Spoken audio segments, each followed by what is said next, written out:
Hello दोस्त, तो कैसे हैं आप लोग। उम्मीद करते हैं कि बहुत अच्छे होंगे। तो चलिए आज के वीडियो में आपको हम बताएंगे राजा राम मोहन राय से संबंधित 30 महत्वपूर्ण वन लाइनर ऑब्जेक्टिव प्रश्नों को।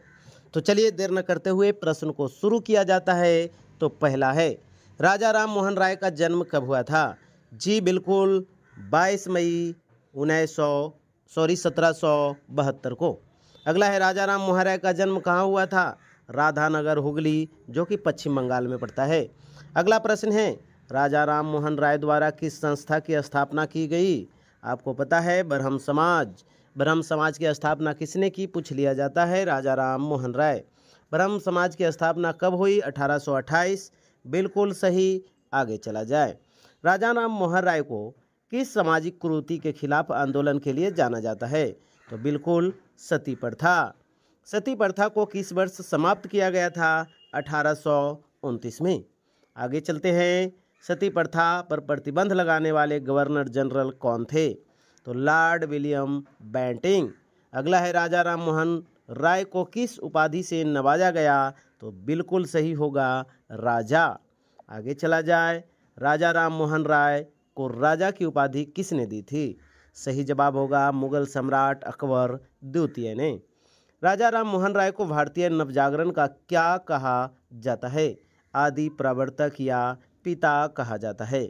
आगे चलते हैं, राजा राम मोहन राय ने किस पत्रिका की शुरुआत की थी। बिल्कुल सही, संवाद कौमुदी।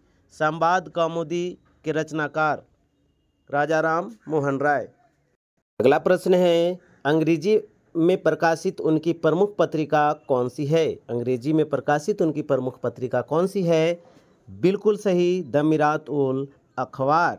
आगे चलते हैं, अगला प्रश्न है, राजा राम मोहन राय ने फारसी में किस पुस्तक की रचना की थी। बिल्कुल तौफात उल मोहिउद्दीन। अगला है, किस संस्था के माध्यम से उन्होंने ईश्वर की एकता का प्रचार किया। आत्मीय सभा। तो प्रश्न पूछ लिया जाएगा, आत्मीय सभा के भी संस्थापक राजा राम मोहन राय। आगे चलते हैं, आत्मीय सभा की स्थापना कब हुई। तो जवाब देना है 1815।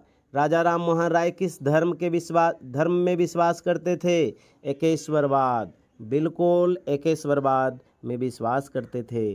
राजा राम मोहन राय किस देश में मृत्यु को प्राप्त हुए। तो राजा राम मोहन राय की मृत्यु इंग्लैंड में हो गई। आगे चलिए, राजा राम मोहन राय की मृत्यु कब हुई थी। 27 सितंबर 1833। आगे चलते हैं, राजा राम मोहन राय की उस समाधि कहाँ स्थित है। ब्रिस्टल, इंग्लैंड में। उन्होंने किस भाषा में सबसे पहले वेदों को अनुवाद किया था। तो बंगाली भाषा में। आगे चलते हैं, उन्होंने अंग्रेजी शिक्षा का समर्थन कब और क्यों किया। 1830 में आधुनिक विज्ञान और तर्क आधारित शिक्षा के लिए किया था। अगला है, राजा राम मोहन राय की प्रमुख धार्मिक पुस्तक कौन सी है। वेदांत सार। आगे चलते हैं, उन्होंने किस कानून को समर्थन देकर महिलाओं के अधिकारों की रक्षा की। सती निषेध अधिनियम। आगे चला जाए, राजा राम मोहन राय किसके विरोधी थे। जातिवाद, अंधविश्वास और बहु ईश्वरवाद के विरोधी थे। अगला है, उन्होंने किस आंदोलन की नींव रखी थी। भारतीय सामाजिक सुधार आंदोलन। आगे चला जाए, राजा राम मोहन राय किस युग के प्रवर्तक माने जाते हैं। आधुनिक भारत के युग के।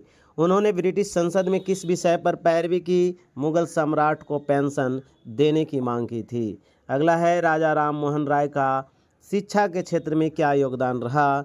तो अंग्रेजी शिक्षा और विज्ञान आधारित शिक्षा को बढ़ावा देना। अगला है, राजा राम मोहन राय ने स्त्रियों की किस स्थिति पर सुधार के प्रयास किए। विधवा पुनर्विवाह और सती प्रथा का विरोध। अगला प्रश्न है, उन्हें कौन से भारतीय राष्ट्रवादी आंदोलन का अग्रदूत माना जाता है। भारतीय पुनर्जागरण आंदोलन।